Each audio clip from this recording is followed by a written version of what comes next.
number 1 from a journalist. What is happening in the news right now that makes your brand, your product, your service relevant to my readers, fans, and followers right now? It's all about the timeliness. So that question needs to be answered throughout your marketing and PR material and in your digital media kit. And remember, as trends change, as times change, that question will change. Question number 2, is your story interesting? And if so, how? Now, interesting can be relative, but interesting in a, well, other people share it kind of way. Question number 3 from a journalist. What is the bigger picture here? What's the full story? Sure, you're great, you have a new product, a new service, but that's not enough. What's the big picture industry market story? Give me the statistics. How big is this market you're trying to reach? What are the biggest pain points? I need the bigger, fuller picture. Number 4, what problem are you solving? What pain point? What are people complaining about most, bitching about most? What is that problem and how do you solve it? Question number 5, was it a personal problem that you had? You have to really understand, in order for your brand voice to shine through, in order for your brand to have authenticity, you need to make it personal. Question number 6, how has this solution you created, this class, this cookbook, these recipes, this diet, whatever it is you created, how has it solved the problem? The journalist and reporter, the blogger is going to want to know how many iterations you went through. How long did it actually take you to get a user, a fan, a follower, a customer?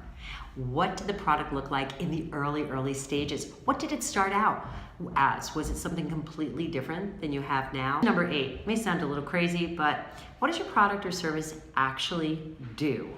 Okay, there's one thing to talk to the benefits, but how does it actually work? What does it actually do to fix the problem? Okay, question number 9 is not really a question, it's a directive. And the directive is this. As you are developing your all copy for your website and for your digital media kit, you want to speak in non-tech verbiage. You don't want to use industry jargon.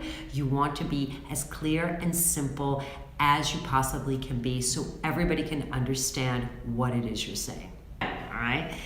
This again is another directive. As you share with a reporter, a writer, or a blogger, a bit more about where your company's at, what stage, you really want to share the truth about how much traction you have. There's one thing to have a ton of email signups. There's one thing to have a number of Instagram followers. It's a whole other thing to have actual buying customers. So be honest about where you are in the stage of the game. 11, another directive, not so much a question. You want to give a walkthrough, the user experience for your product or services. You want to demonstrate it. I like very much whenever I can, when I have a writer or a journalist experiencing my clients' products or services, I take them to that class. They do the actual yoga class. They'll actually use the skincare product. We'll actually go have them get a spa treatment at the spa. They'll do a meditation session. But that's the best way to actually show how amazing your product or service is. So give them a walkthrough. 12, who's your competition? And be very clear about it. Be clear about who you think your competition is, who's coming down the pike, who already is out there doing something similar to you are, and how you are different. What are you doing that's even better?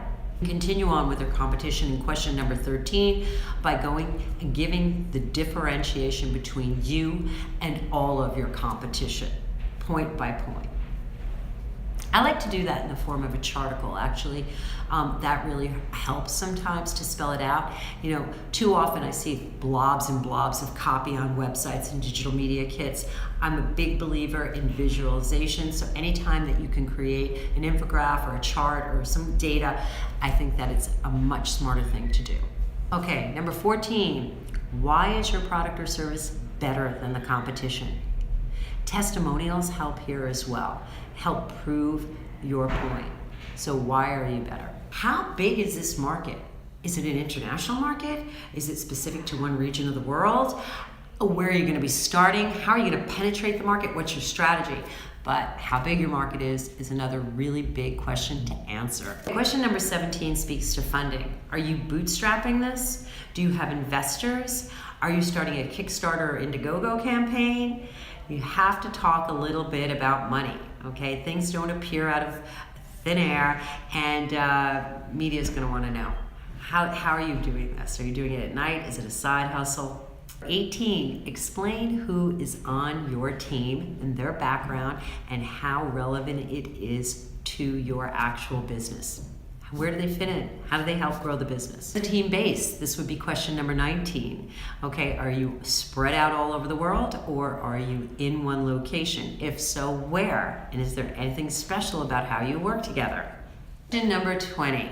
Does your team have a compelling story in any way, shape, or form? Did you all go to college together? Did you all meet somewhere in particular? Were you all traveling around the world and came up with a great idea? If it's a compelling story, you should share it. Last question is a big one and very meaningful to whoever you're reaching out to: influencer, news media, business media, health writer. Why do you think that their readers, fans, and followers would care about the story you're pitching?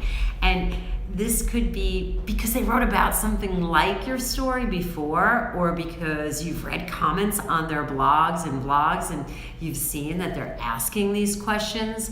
But do your homework and make sure you have them understand that, yeah, your readers are definitely going to engage in this content I'm about to give you.